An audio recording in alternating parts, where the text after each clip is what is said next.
नमस्ते, मेरो share Nepal YouTube च्यानलमा यहाँलाई हार्दिक स्वागत छ।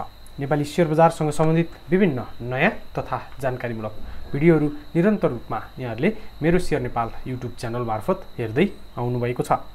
यसै क्रममा फेरि अर्को एउटा भिडियो लिएर यहाँहरू सामु उपस्थित भएको छु।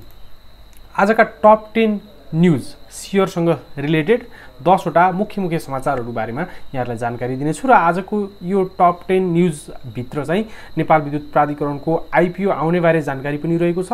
सन नेपाल लाइफ इन्स्योरेन्स कम्पनी लिमिटेडको आईपीओ अपडेट पनि यसैमा रहेको छ र केही कम्पनीहरूको रिपोर्ट पनि यहाँ रहेको छ। त्यसैले यो भिडियो एकदमै महत्त्वपूर्ण हुनेवाला छ। सम्पूर्ण न्यूजहरू एउटै भिडियो मार्फत समेट्ने प्रयास स्वरूप यस्तो खालको भिडियो निर्माण गरेको छु। यहाँहरूलाई यस्तो खालको भिडियो कस्तो लागिरहेको छ कृपया कमेन्ट बक्समा आफ्नो कमेन्ट उल्लेख गर्नुहोला। कुन ठाउँबाट हाम्रो भिडियो हेर्दै हुनुहुन्छ कृपया ठाउँ पनि कमेन्ट बक्समा उल्लेख गर्नुहोला र भिडियोलाई एउटा लाइक पनि अवश्य गर्नुहोला। अब हामी आजको टप 10 न्यूज मध्येको सुरुमा लागौँ Sun Nepal Life Insurance Company लिमिटेडको आईपीओ अपडेट बारे प्रसङ्गबाट। Sun Nepal Life Insurance Company लिमिटेडले आईपीओ निष्कासन गरिरहेको छ। सर्वसाधारण लगानीकर्ताका लागि यसले आईपीओ खुलाइरहेको छ र यो कम्पनीको आईपीओमा हामीले भदौ 4 गतेसम्म आवेदन दिन सकिनेछ र यसले आफ्नो जारी पुँजी 3 अर्ब 20 करोड रुपैयाँको 30% ले हुनाउने 96 करोड रुपैयाँ बराबरको आईपीओ बिक्री खुल्ला गरेको छ। यसले प्रति किता 139 रुपैयाँ प्रिमियम थप गरेको छ। हामीले यसको आईपीओमा 10 किताका लागि आवेदन दियो भने पुग्छ। 10 किताका लागि हामीले प्रति किता 239 रुपैयाँका दरले 2390 रुपैयाँ हामीलाई लाग्छ र यो कम्पनीको आईपीओ 76,80,000 किता हो सर्वसाधारणका लागि। त्यसैले यो कम्पनीको आईपीओ 10 किताका दरले डिभाइड गर्ने हो भने 7,68,000 जनालाई 10 किताका दरले पर्नेछ।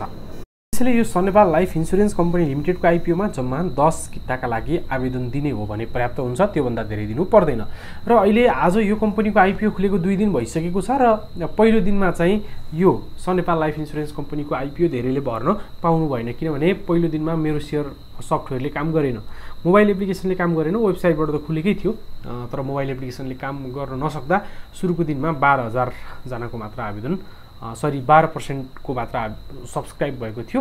झन्डै 80,000 ले मात्र पहिलो दिनमा आवेदन दिए, जबकि दोस्रो दिन आइपुग्दा हिजोको दिनसम्ममा यो कम्पनीको आईपीओ ओभर सब्सक्राइब नै भयो।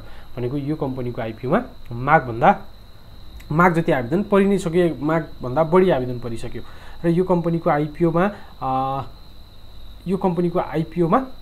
अहिलेसम्म कम्तीमा पनि झन्डै 8 लाखको आवेदन परिसकेको छ। 8 लाखको आवेदन परेको छ र 7,68,000 जनालाई पर्ने आईपीओ 8 लाखको आवेदन परिसक्यो भनेको मागभन्दा बढी आवेदन परि नै सक्यो, जसले गर्दा हामीलाई आईपीओ पर्ने सम्भावना घटेको छ। किनभने अझ 3 दिन त बाँकी नै छ, आज भोलि पर्सि यो कम्पनीको आईपीओ भर्ने दिन बाँकी छ। त्यसैले यो कम्पनीको आईपीओ पर्ने सम्भावना घटेको छ। यद्यपि ठुलो भोल्युमको भएर आईपीओ पर्ने सम्भावना यथावत नै छँदैछ। 7,68,000 मा त पर्ने चान्स पनि एकदमै म्याक्सिमम नै हुन्छ।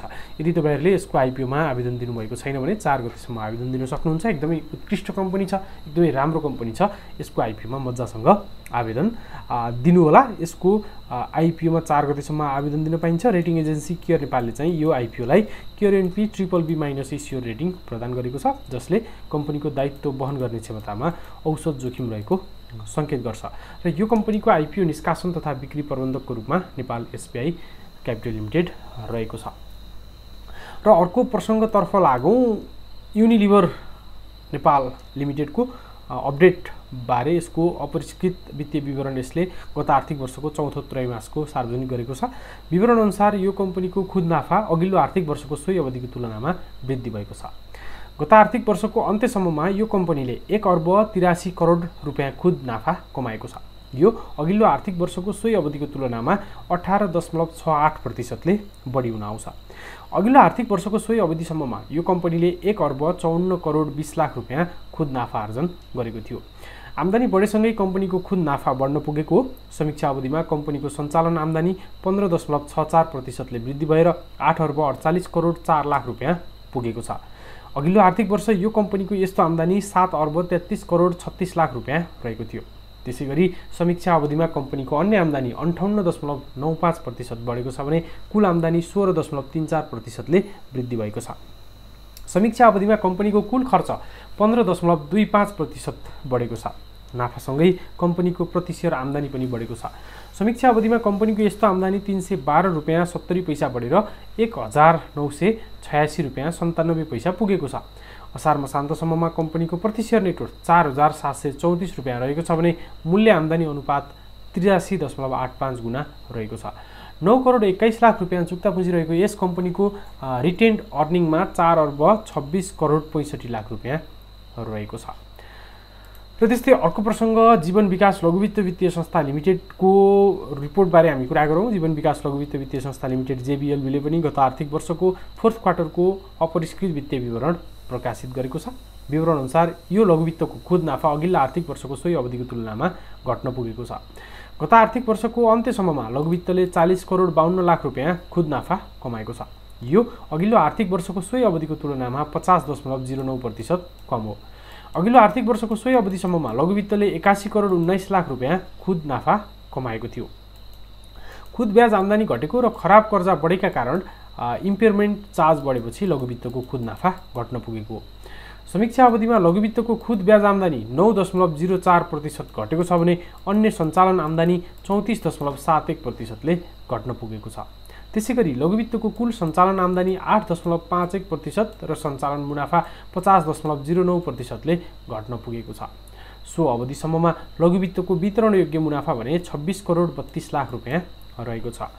समीक्षा अवधिमा लघुवित्तको निष्क्रिय कर्जा 0.91% बाट बढेर 2.39% पुगेको छ। यससँगै लघुवित्तको प्रति सेयर आम्दानी 34 रुपियाँ 40 पैसा घटेर 34 रुपियाँ 28 पैसामा झरेको छ।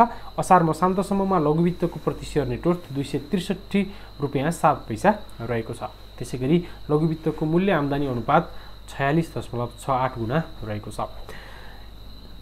1 अर्ब 18 करोड 20 लाख रुपियाँ चुक्ता पुँजी रहेको यस लघुवित्तको जगेडा कोषमा 1 अर्ब 92 करोड 75 लाख रुपियाँ सञ्चित रहेको छ। सो अवधिसम्ममा लघुवित्तले 18 अर्ब 88 करोड 43 लाख निक्षेप तथा सापटीबाट 22 अर्ब 79 करोड 91 लाख रुपियाँ कर्जा लगानी गरेको छ। जीवन विकासको फोर्थ क्वार्टरको रिपोर्टपछि अब हामी अर्को प्रसङ्गतर्फ लागौँ। विद्युत प्राधिकरण नेपाल विद्युत प्राधिकरणको बहुप्रतीक्षित आइपिओ अब आउने भएको छ र यो कम्पनीले पनि प्रिमियम मूल्यमै आइपिओ निष्कासन गर्ने भएको छ। र यो कम्पनी नेपाल विद्युत प्राधिकरणका कार्यकारी निर्देशक कुलमान घिसिङले अब लगत्तै अब एकदमै छिटो आइपिओ निष्कासन गर्ने भनेर पत्रकार सम्मेलन गरेर जानकारी दिएका छन्। नेपाल विद्युत प्राधिकरणको 38औं वार्षिक उत्सवको अवसरमा पनि त्यो कुरालाई कुलमान घिसिङले दोहोऱ्याएका छन्। उनले प्राधिकरणको तेस्रो आर्थिक पुनर्संरचना स्वीकृत प्राप्त हुने चरणमा रहेको बताएका पनि छन् र यो नेपाल विद्युत प्राधिकरणले प्रतिकिता 230 रुपियाँदेखि प्रतिकिता 250 रुपियाँ पर्ने गरी प्रिमियममा आइपिओ निष्कासन गर्ने गरी तयारी गरेको पनि बताइएको छ। र नेपाल विद्युत प्राधिकरणको आइपिओ नेपालको इतिहासमा अहिलेसम्मकै सबैभन्दा ठुलो हुनेवाला छ, किनभने नेपालको इतिहासमा अहिलेसम्मकै सबैभन्दा ठुलो भनेको नेपाल इन्फ्रास्ट्रक्चर बैंक निफ्राको आइपिओ थियो र निफ्राको आइपिओ 8 अर्बको थियो र त्यो आइपिओ चाहिँ भर्ने जति सबैलाई परेको थियो, त्यो पनि 50 किता र 60 किताका दरले। त्यसपछि कुनै पनि आइपिओ सबैलाई परेको छैन। हुन त घोराई सिमेन्ट इन्डस्ट्री लिमिटेडको आइपिओ सबैलाई परेको छ, तर सबैले आवेदन नदिएको अवस्थामा परेको हो। तर यो कुनै पनि आइपिओ सबैलाई पर्ने खुलेको छैन। यस्तो अवस्थामा नेपाल विद्युत प्राधिकरणको आइपिओ आयो भने सबैलाई पर्नेवाला छ, कम्तीमा पनि 100 किता पर्नेवाला छ। र त्यति हामीले नेपाल विद्युत प्राधिकरणको त्यति धेरै प्रिमियम मूल्य पनि थप्नुपर्ने छैन। सामान्यतया हामीले 2300 अथवा 2500 मा 10 किता भर्न पाउँछौँ भने हामीले 100 किता त कम्तीमा नि पर्यो भने पनि हामीले 25,000 सम्ममा 23,000देखि 25,000 सम्ममा हामीले 100 किता भर्न पाइनेवाला छ। र विद्युत प्राधिकरणको आइपिओबाट हामीलाई एकदमै धेरै नाफा हुनेवाला छ र यसले रेटिङ सेटिङ सबै कुराहरू गराइसकेको छ।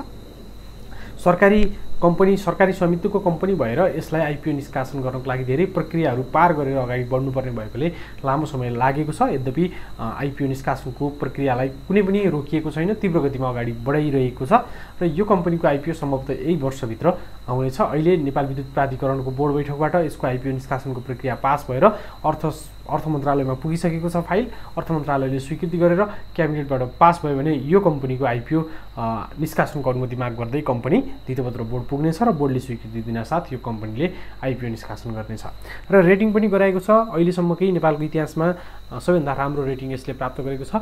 यसमा लगानी गर्नको लागि एकदमै सुरक्षित हुनेछ र यो आइपिओ सम्भवतः यही वर्षभित्रमा आउने विद्युत प्राधिकरणका कार्यकारी निर्देशक कुलमान घिसिङले जानकारी दिएका छन्। अब हामी अर्को प्रसङ्गतर्फ लागौँ। नेपाल राष्ट्र बैङ्कले मर्जरमा गएका लघुवित्त कम्पनीहरूलाई लाभांश वितरण गर्ने व्यवस्थामा सहुलियत प्रदान गरेको छ। लघुवित्त वित्तीय संस्थाहरूलाई जारी गरिएको एकीकृत निर्देशन 2079 लाई संशोधन गरी लाभांश वितरणमा सहुलियत प्रदान गरेको। राष्ट्र बैङ्कबाट इजाजत पत्र प्राप्त संस्था एक आपसमा गाभिने वा प्राप्ति प्रक्रियामा संलग्न भई 2081 असार मसान्तभित्र एकीकृत कारोबार सञ्चालन गरेमा यस अघिको सुविधासँगै एकीकृत कारोबार गरेको मितिले 1 वर्षसम्म सञ्चालन जोखिम बापत कुल सम्पत्तिको 1% रकम मात्र जोखिम भारित सम्पत्ति थप गरे पुग्ने व्यवस्था यसले गरेको छ।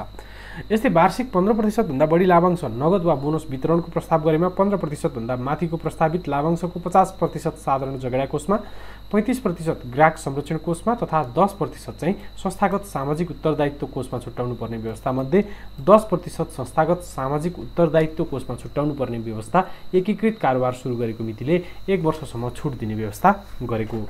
एक आपसमा गाभिने तथा प्राप्तिका कारण एकल ग्राहक कर्जा सीमा नागेको ऋणीलाई कर्जालाई साबिक बमोजिमको भुक्तानी तालिका अनुसार तोकिएको सीमाभित्र ल्याउन सकिने व्यवस्था समेत राष्ट्र बैङ्कले गरेको छ। र त्यस्तै अब अर्को प्रसङ्गतर्फ लागौँ। करिब 65%ले मिरमिरे लघुवित्तको नाफा घटेको बारे प्रसङ्गबाट मिरमिरे लघुवित्त वित्तीय संस्था लिमिटेडले पनि गत आर्थिक वर्षको चौथो क्वार्टरको रिपोर्ट सार्वजनिक गरेको छ। अपरिष्कृत रिपोर्ट र विवरण अनुसार चाहिँ लघुवित्तको खुद नाफा अघिल्लो आर्थिक वर्षको सोही अवधिको तुलनामा घट्न पुगेको छ। गत आर्थिक वर्षको अन्त्यसम्ममा लघुवित्तले 5 करोड 45 लाख रुपियाँ खुद नाफा कमाएको छ। यो अघिल्लो आर्थिक वर्षको सोही अवधिको तुलनामा 64.94%ले कम हो। अघिल्लो आर्थिक वर्षको सोही अवधिसम्ममा लघुवित्तले 15 करोड 56 लाख रुपियाँ खुद नाफा कमाएको थियो। खुद ब्याज आम्दानी घटेको र खराब कर्जा बढेका कारण इम्पेयरमेन्ट चार्ज बढेपछि लघुवित्तको खुद नाफा घट्न पुगेको हो। समीक्षा अवधिमा लघुवित्तको खुद ब्याज आम्दानी 21.81%ले घटेको छ। त्यसैगरी लघुवित्तको कुल सञ्चालन आम्दानी 23.65% घटेको छ भने सञ्चालन मुनाफा 71.21%ले घटेको छ। सो अवधिसम्ममा लघुवित्तको वितरण योग्य मुनाफा भने 3 करोड 3 लाख रुपियाँ रहेको छ। समीक्षा अवधिमा लघुवित्तको निष्क्रिय कर्जा 1.65%बाट बढेर 4.71% पुगेको छ। यससँगै लघुवित्तको इम्प्रुभमेन्ट चार्ज बढेर 3 करोड 2 लाख रुपियाँ पुगेको छ। नाफासँगै लघुवित्तको प्रति शेयर आम्दानी पनि घटेको छ। समीक्षा अवधिमा लघुवित्तको प्रति शेयर आम्दानी 21 रुपियाँ 46 पैसा घटेर 8 रुपियाँ 35 पैसामा झरेको छ। असार मसान्तसम्ममा लघुवित्तको प्रति शेयर नेटवर्थ 155 रुपियाँ 86 पैसा रहेको छ। त्यसैगरी लघुवित्तको मूल्य आम्दानी अनुपात 84.9 गुणा रहेको छ। 65 करोड 33 लाख रुपियाँ चुक्ता पुँजी रहेको यस लघुवित्तको जगेडा कोषमा 36 करोड 50 लाख रुपियाँ सञ्चित छ। सो अवधिसम्ममा लघुवित्तले 7 अर्ब 52 करोड 6 लाख निक्षेप तथा सापटीबाट 8 अर्ब 3 करोड 70 लाख रुपियाँ कर्जा लगानी गरेको छ। त्यस्तै अर्को प्रसङ्गतर्फ लागौँ। अप्पर लोहरी खोला हाइड्रो पावर कम्पनी लिमिटेड र एनआइसी एसिया क्यापिटल लिमिटेड बीच शेयर रजिस्ट्रार नियुक्ति गर्ने सम्बन्धमा द्विपक्षीय सम्झौता भएको छ। उक्त शेयर रजिस्ट्रार सेवा अन्तर्गत अप्पर लोहरी खोला हाइड्रो पावरको संस्थापक समूह तथा सर्वसाधारणमा निष्कासन गरिएको साधारण शेयरहरू सिडिएसएन क्लियरिङ लिमिटेडमा दर्ता गर्न सकिन्छ। यसैगरी नेपाल स्टक एक्सचेन्ज लिमिटेडमा शेयर कारोबारको लागि सूचीकरण गर्ने तथा सर्वसाधारणमा बाँडफाँड भएको साधारण शेयर सम्बन्धित शेयर धनीहरूको हितग्राही खातामा जम्मा गरिदिने तथा कारोबार भएको शेयरहरूको अभिलेख राख्ने पनि शेयर रजिस्ट्रार सेवा मार्फत गर्न सकिनेछ। यति मात्र नभई यस सेवाबाट दाखिल खारेज गर्ने, शेयर धनी लगत अद्यावधिक गरिराख्ने लगायतका शेयर रजिस्टर सम्बन्धी सम्पूर्ण कार्यहरू 2080 साल भदौ 3 गते आइतबारदेखि एनआइसी एसिया क्यापिटल लिमिटेड चौथो तला ट्रेड टावर नेपाल थापाथली 11 काठमाडौँ मार्फत हुनेछ। त्यस्तै अर्को प्रसङ्गतर्फ लागौँ। माथिल्लो मैलिङ खोला जलविद्युत कम्पनी लिमिटेडले साउन 4 गतेदेखि निष्कासन गरेको आइपिओमा आयोजना प्रभावित क्षेत्रका स्थानीयहरूका लागि आवेदन दिने म्याद फेरि पनि थप गरिएको छ। कम्पनीले यसअघि आवेदन दिने म्याद थप गरी भदौ 1 गते निष्कासन बन्द गर्ने जानकारी गराएको थियो, तर प्राकृतिक प्रकोप जस्ता कारणले गर्दा दरखास्त फारम बुझाउन सहज नहुने भएपछि आवेदन दिने मिति थप गरिएको कम्पनीले जनाएको छ। अब कम्पनीको आइपिओमा भदौ 17 गतेसम्म आवेदन दिन सकिने भएको छ। कम्पनीले आफ्नो जारी पुँजी 1 अर्बको 25% ले हुन आउने 25 करोड रुपैयाँ रकम बराबरको 100 रुपैयाँ अंकित दरका 25 लाख हितैषीहरूमध्ये आयोजनाको अति प्रभावित क्षेत्र रसुवा जिल्लाको उत्तरगया गाउँपालिका वडा नम्बर 1 साबिकको हाकु गाविस वडा नम्बर 8 र 9 तथा डाँडागाउँ गाविस वडा नम्बर 7, 8 र 9 मा बसोबास गर्ने बासिन्दालाई 5,71,430 हितैषीहरू। त्यस्तै आयोजना प्रभावित क्षेत्र रसुवा जिल्लाको उत्तरगया गाउँपालिका वडा नम्बर 2, 3, 4 र 5 साबिकको डाँडागाउँ गाविस वडा नम्बर 1, 2, 3, 4, 5 र 6, त्यस्तै ठुलोगाउँ गाविस वडा नम्बर 1, 2, 3, 4, 5, 6, 7, 8 र 9, लहरेपौवा गाविस वडा नम्बर 1, 2, 3, 4, 5, 6, 7, 8 र 9 अनि त्यस्तै नुवाकोट जिल्लाको किस्पाङ गाउँपालिका वडा नम्बर 5 साबिकको मनोकामना गाविस वडा नम्बर 1, 2, 3, 4, 5, 6, 7, 8 र 9 मा बसोबास गर्ने बासिन्दाहरूलाई 2,85,720 हितैषीहरू र त्यस्तै रसुवा जिल्लाको अन्य क्षेत्रका स्थानीय बासिन्दाहरूलाई 1,42,850 हितैषीहरू गरी जम्मा 10 लाख हितैषीहरू निष्कासन तथा बिक्री खुल्ला गरिरहेको छ। आइपिओ निष्कासनको लागि गराएको रेटिङमा क्योर रेटिङ नेपालले कम्पनीलाई क्योर एनपी डबल-बी इस्योर रेटिङ प्रदान गरेको छ। यसले कम्पनीको दायित्व वहन गर्ने क्षमतामा औसत जोखिम रहेको संकेत गर्छ। इच्छुक स्थानीयले यस कम्पनीको आइपिओमा न्यूनतम 10 कितादेखि अधिकतम 10,000 किताको लागि आवेदन दिन सकिनेछ। कम्पनीको शेयर निष्कासन तथा बिक्री प्रबन्धकको रूपमा सानिमा क्यापिटल लिमिटेड रहेको छ। अर्को प्रसङ्गतर्फ लागौँ। नेपाल धितोपत्र बोर्ड सेबुनले थप 5 वटा नयाँ कम्पनीलाई ब्रोकर लाइसेन्स प्रदान गरेको छ। सेबुनको साउन 32 गतेको निर्णय बमोजिम थप 5 वटा कम्पनीलाई ब्रोकर लाइसेन्स प्रदान गरिएको। ब्रोकर लाइसेन्स पाउने कम्पनीहरूमा सजिलो ब्रोकर, रोडसो securities, Beni securities, Himalayan securities र सनी सेक्युरिटिज कम्पनी रहेका छन्। यीमध्ये हिमालयन र सनी सेक्युरिटिजले पूर्ण कार्य गर्ने र बाँकी 3 वटा सीमित कार्य गर्ने ब्रोकरको लाइसेन्स पाएका हुन्। यी सँगै सेबुनबाट नयाँ ब्रोकर लाइसेन्स पाउने कम्पनीको संख्या 37 पुगेको छ। यसअघि 32 वटा नयाँ कम्पनीले सेबुनबाट ब्रोकर लाइसेन्स पाइसकेका छन्। यसअघि सेबुनले 43 कम्पनीहरूलाई ब्रोकर लाइसेन्सका लागि आशय पत्र दिएको थियो। अब 6 वटा कम्पनी ब्रोकर लाइसेन्सको प्रक्रियामा रहेका छन्। सेबुनबाट ब्रोकर लाइसेन्स पाइसकेकाहरूमध्ये 18 वटाले कारोबार सदस्यता पाइसकेका छन्। तीमध्ये केहीले ब्रोकरेज सेवा पनि सुरु गरिसकेका छन्। र साथीहरू, आजको यो भिडियोमा रहेका टप समाचारहरूको बारेमा हामीले डिटेलमा कुरा गऱ्यौँ। यस्तो खालको भिडियो यहाँलाई कस्तो लागिरहेको छ कृपया कमेन्ट बक्समा फेरि पनि आफ्नो प्रतिक्रिया उल्लेख गर्नुहोला। कुन ठाउँबाट हाम्रो भिडियो हेर्नुभयो कृपया ठाउँ पनि कमेन्ट बक्समा उल्लेख गर्नुहोला। भिडियोलाई स्किप नगरिकन अन्त्यसम्म हेरिदिनु भयो, यहाँलाई धेरै धेरै धन्यवाद छ। च्यानलमा नयाँ हुनुहुन्छ अथवा नयाँ नभएर पनि हाम्रो च्यानललाई सब्सक्राइब गर्नुभएको छैन भने कृपया आजै सब्सक्राइब गरी हामीसँगै जोडिनु होला। यहाँको समय सुखद रहोस्। धन्यवाद। नमस्ते।